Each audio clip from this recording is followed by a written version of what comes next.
If you build a custom suspension to slam your truck like I did because, well, it looks and should perform awesome, then you are left with one of two options. Option A, you can cut holes in your bed so that all this stuff pokes through it, which looks pretty sweet.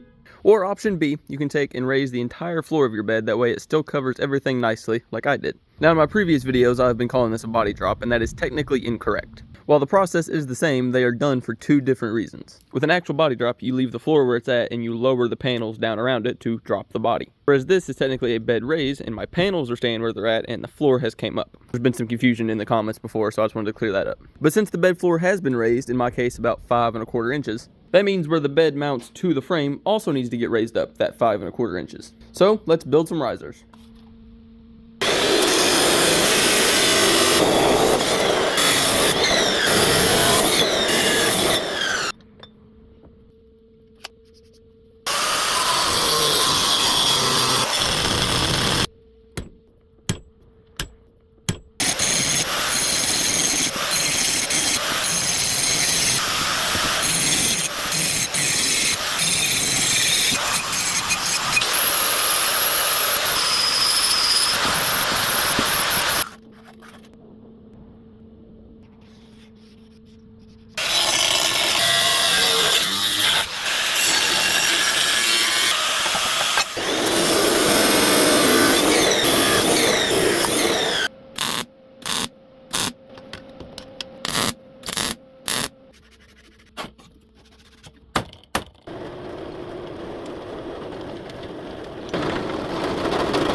Okay, in my opinion, those turned out really good. They're of course just sitting on here right now so I could see what it was going to look like. But there should be plenty of room to get in here with a wrench and a nut, considering the bolts drop in from the top under the bed. I tried keeping them as true and 90 degrees as I could. As you can tell, it might be a little wonky. That one over there is kind of the worst one. That Harbor Freight chop saw just doesn't chop 90 degrees at all.